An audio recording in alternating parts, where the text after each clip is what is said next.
Bismillahirrahmanirrahim. Dengan melihat hal-hal seperti ini, maka cara menghadapi perempuan atau menghadapi istri yang pertama adalah menyediakan waktu.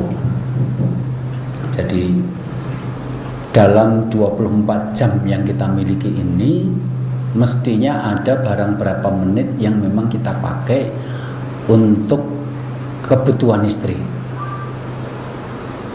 Artinya di sini adalah perempuan yang tadi memproduksi kata-kata yang sangat banyak tadi itu memerlukan tempat penyaluran, dan memang penyaluran yang paling baik ya kepada suaminya sendiri.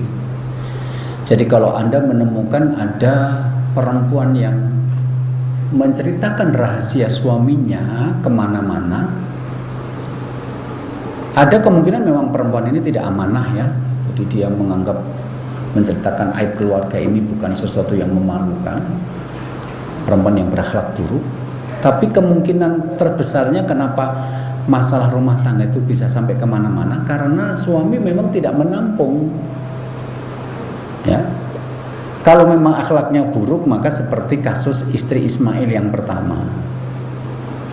Jadi waktu itu Nabi Ibrahim mengunjungi Ismail dan kemudian menemukan bahwa di rumah Ismail itu adanya perempuan. Berarti ini menantu. Nah, ketika dia bertanya, "Kemana suamimu?" Perempuan ini menjawab, "Ya kharaja yabtaghi lana." Keluar mencari nafkah untuk kami.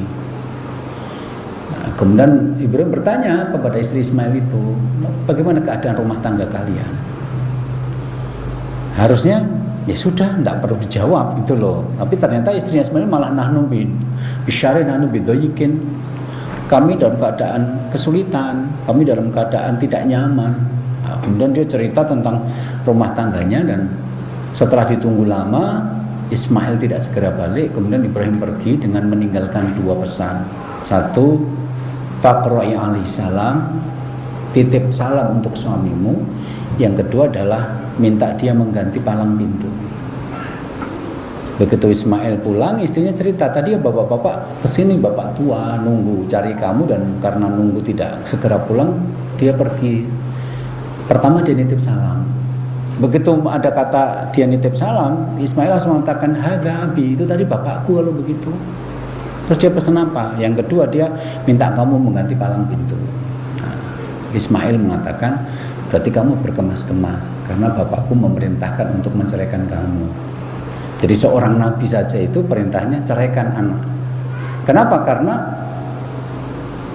Ibrahim melihat bahwa Ismail ini nanti akan jadi nabi, dan tentu saja istri seorang nabi harus perempuan baik-baik, terhormat, akhlaknya baik.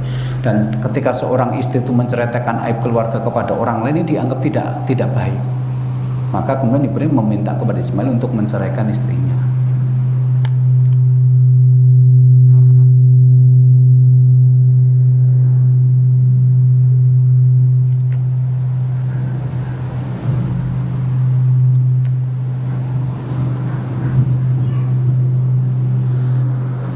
Ya.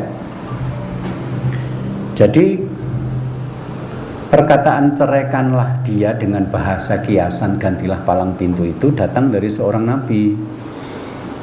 Apa istrinya Ismail tidak bisa didandani, diperbaiki, dididik? Mungkin bisa, tapi waktunya bisa jadi sangat lama gitu loh. Sebagaimana Rasulullah juga pernah menceraikan salah satu istri beliau namanya Umaymah, itu nggak sampai 1 hari jadi istri Nabi, kemudian diceraikan karena memang akhlaknya buruk. Ya. Nah, di sini ya, yang kita lihat adalah perempuan yang suka membuka aib keluarga kepada orang lain ini bukan sesuatu yang baik, dan ini karena akhlak buruk pada kasus istri Ismail.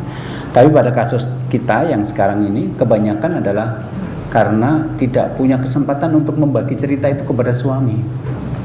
Karena menunggu suami punya waktu untuk mendengarkan keluhan istri tidak ada, akhirnya istri tidak kuat karena perempuan itu keluar gua.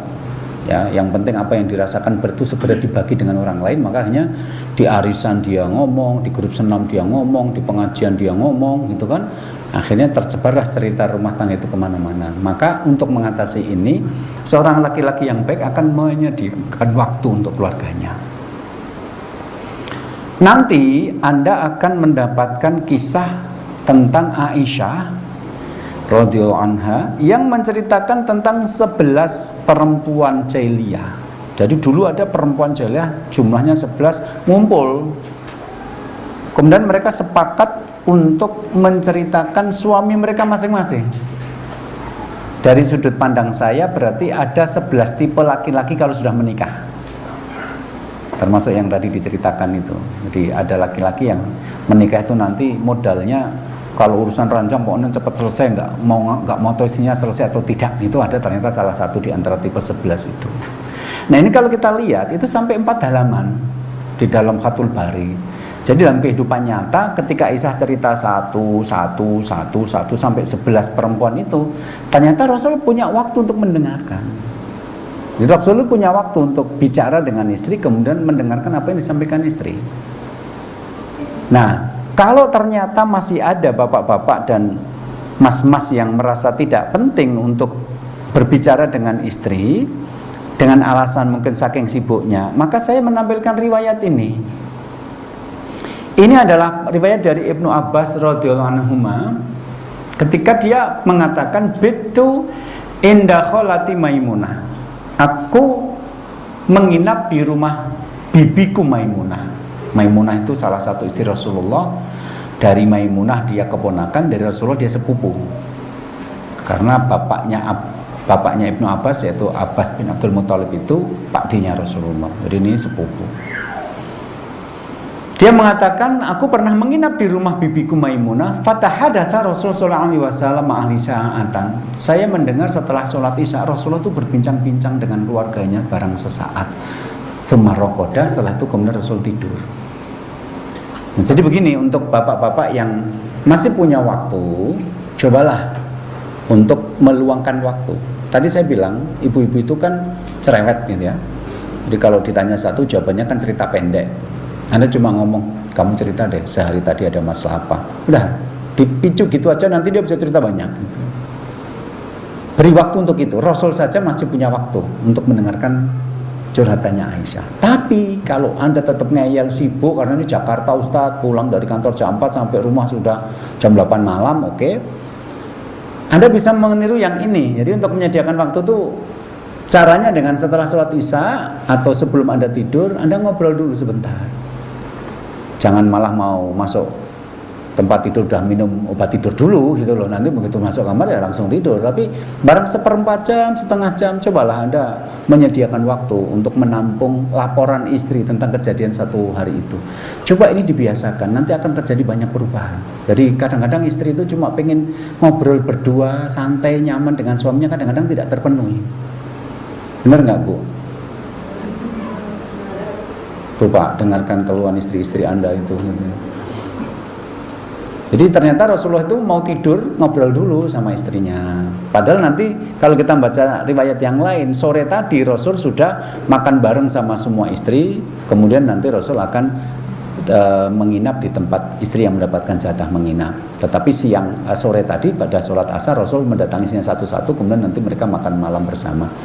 Nah jadi gitu. Jadi pertama, istri ini produksi kata-katanya lebih banyak daripada laki-laki. Nah itu butuh tempat untuk ditampung. Nah kalau yang nampung suaminya, berarti ini cerita tidak akan pergi kemana-mana. Jadi kalau ada kisah tentang masalah rumah tangga yang kemana-mana, itu nanti itu menunjukkan kalau istri ini tidak punya tempat penyaluran, yaitu suaminya.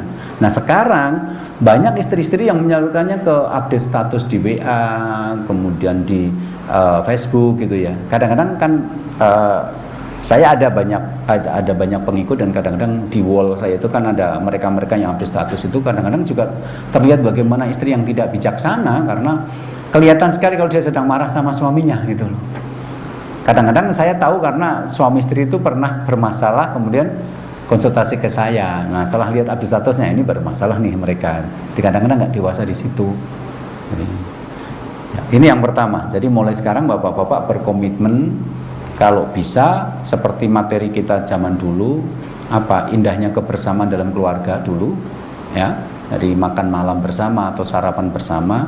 Tapi kalau Anda tidak punya waktu, minimal mau tidur itu ngajak ngobrol.